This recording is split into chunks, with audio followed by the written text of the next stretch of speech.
میں دیور کی طرف منہ کر کے سو رہا تھا۔ میری عمر اتنی زیادہ نہیں تھی، لیکن آج کل جو میرے ساتھ معاملات ہو رہے تھے وہ میری سمجھ سے باہر تھے۔ تھوڑی دیر کے بعد کچھ ایسا ہوا کہ میرے منہ سے چیخ نکل گئی۔ مجھے کسی نے بڑے بے دردی سے اٹھایا اور اٹھا کر زمین پر پھینک دیا۔ میں نے چادر اپنے منہ پر کر لی کیونکہ مجھے بہت ڈر لگ رہا تھا۔ مجھے پتا تھا کچھ ایسا ہی ہونے والا ہے۔ تھوڑی دیر کے بعد میں نے چادر میں سے منہ نکال کر جب باہر دیکھا تو وہ عورت میرے سر پر کھڑی تھی۔ اس کے بال لمبے لمبے اور آنکھوں میں خون اترا ہوا تھا۔ میں اسے عجیب نظر سے دیکھ رہا تھا اور پھر وہ میری طرف۔ میرے بابا کی عمر بہت زیادہ تھی۔ میں ان کی آخری اولاد تھا اور میری عمر بھی کم تھی۔ ہم لوگ پہاڑوں پہ رہتے تھے۔ میرے بابا ایک نرم دل انسان تھے، لوگوں کی مدد کیا کرتے تھے۔ ایک دن ان کے پاس ایک بہت ہی امیر آدمی آیا جس کی گاڑی خراب ہو گئی تھی اور وہ رات ہمارے گھر پہ رکا۔ وہ میرے بابا کو پہلے سے جانتا تھا۔ میرے بابا اپنی جوانی میں اس کے گھر نوکر کا کام کرتے تھے۔ اس نے بابا سے خوب ساری باتیں کی۔ ایسا لگتا ہی نہیں تھا کہ بابا ان کے گھر میں نوکر تھے، ایسا لگتا تھا کہ کوئی رشتہ دار آیا ہے۔ پھر باتوں باتوں میں اس نے نہ جانے کیا باتیں کر دی۔ صبح میرے بابا نے مجھے ایک عجیب بات بتائی۔ انہوں نے کہا تو ان سیٹھ صاحب کے ساتھ جائے گی اور ان کے گھر میں کام کرے گی، اور ان کی نئی نئی شادی ہوئی ہے۔ ان کی بیوی اکیلی ہوتی ہے، گھر میں کوئی چیز منگوانی پڑتی ہے اور پھر گھر میں کوئی ہوتا نہیں، اس لیے ان کو ایک لڑکے کی ضرورت ہے، تو گھر کا سودا سلاب لا دیا کرنا۔ میں نے کہا کہ میں نہیں جانا چاہتا، تو میرے بابا نے کہا کہ اتنا آسان کام مل رہا ہے، یہاں پہاڑوں پر مشکل کام کرنے کو تیار ہیں اور شہر نہیں جانا چاہتے؟ ارے ان کا بہت بڑا بنگلہ ہے، وہاں پر تو آرام سے رہے گا، بہت اچھے انسان ہیں، نوکروں کو بھی گھر کے اور لوگوں کی طرح رکھتے ہیں۔ میرا وقت ان کے ساتھ بڑا اچھا گزرا، اب میں بوڑھا ہو گیا ہوں، نہیں تو میں ہی چلا جاتا۔ میں اپنے بابا کا دل نہیں توڑنا چاہتا تھا اور میں سیٹھ صاحب کے ساتھ چلا گیا۔ سیٹھ کا نام حشمت اللہ تھا۔ راستے میں انہوں نے مجھے کھانے پینے کی چیزیں بھی لے کر دیں اور کہا کہ گھر میں کام تھوڑا زیادہ ہوگا تو پریشان تو نہیں ہونا۔ میں نے کہا کہ نہیں۔ انہوں نے کہا کہ میری بیوی تھوڑی غصے والی ہے، اس کو دیر سے کام کرنا پسند نہیں، جب وہ تمہیں کوئی کام کہے گی تم جلد از جلد کر کے کوشش کرنا۔ میں نے کہا ٹھیک ہے صاحب جی، میں جلد از جلد کرنے کی کوشش کروں گا۔ میں ان کے گھر میں آ گیا۔ واقعی ان کا گھر بہت بڑا تھا اور گھر کو دیکھ کر ایسا لگتا کہ یہاں پر کوئی شادی کی رسم ہوئی ہے۔ ابھی تک گھر چمک رہا تھا اور سجاوٹ بھی ہوئی پڑی تھی۔ مجھے انہوں نے میرا کرواٹر دکھا دیا جو کافی بڑا تھا۔ میں نے تو اپنے گھر میں اپنی بہن بھائیوں کے ساتھ سوتا تھا، مجھے سونے کے لیے ایک ہی چارپائی ملتی تھی، لیکن یہاں پر پورا کمرہ میرا تھا۔ انہوں نے جاتے ہی میری جیب میں 10,000 روپیہ رکھوا دیے اور کہا کہ جب مالک کوئی چیز مانگے تو لے کر آنا، اور جب پیسے ختم ہو جائے تو ان سے اور لے لینا، ورنہ اسی میں سے کاٹتے رہنا، بار بار ان سے پیسے نہ مانگنا۔ میں نے کہا ٹھیک ہے۔ انہوں نے کہا کہ ان پیسوں میں سے تم نے کچھ کھانا پینا ہو تو کھا سکتے ہو، کوئی تمہیں رکاوٹ نہیں۔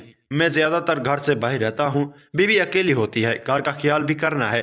کر لوں گے نہ؟ میں نے کہا جی کر لوں گا۔ اس نے کہا کہ مجھے پتا ہے پہاڑوں پہ رہنے والے لوگ بہت بہادر ہوتے ہیں، چاہے ان کی عمر چھوٹی ہی کیوں نہ ہو، مجھے تم پر پورا بھروسہ ہے۔ صاحب جی میرے سر پر بھی ہاتھ رکھا، مجھے شفٹ دی اور کہا کہ گھر کا خیال رکھنا۔ وہ اگلے کچھ دنوں کے لیے باہر چلے گئے۔ ان کی بیوی بہت زیادہ خوبصورت تھی، بہت پیاری تھی، لمبے قد کی تھی، لیکن خاموش رہتی تھی، صبح بھی بہت دیر سے اٹھتی تھی۔ میں صبح صبح ہی جاگ جاتا تھا، لیکن وہ 12 بجے اٹھا کرتی تھی، پھر باہر آتی تھی، دیکھتی تھی کہ آس پاس کیا ہو رہا ہے، نوکروں سے پوچھتی تھی کہ کیا پکا رہے ہو، کیا کر رہے ہو، مجھے بھی کوئی چیز منگوانے کا بول دیتی تھی۔ اس کے بعد واپس اپنے کمرے میں چلی جاتی تھی۔ آج صاحب کے گھر سے باہر رات تھی، لیکن جب رات ہوئی تو مجھے بیگم صاحبہ نے بلایا اور کہا کہ ادھر آؤ، مجھے تم سے کوئی بات کرنی ہے۔ میں نے کہا کہ جی، میں تو یہ سوچ کے پریشان تھا کہ اس ٹائم کہیں مجھے باہر نہ بھیج دیں، کیونکہ مجھے بھی ڈر لگ رہا تھا۔ انہوں نے کہا کہ نہیں، کوئی چیز نہیں منگوانی، میں اکیلی ہوں، مجھے ڈر لگ رہا ہے، تم اس کمرے میں سو جاؤ۔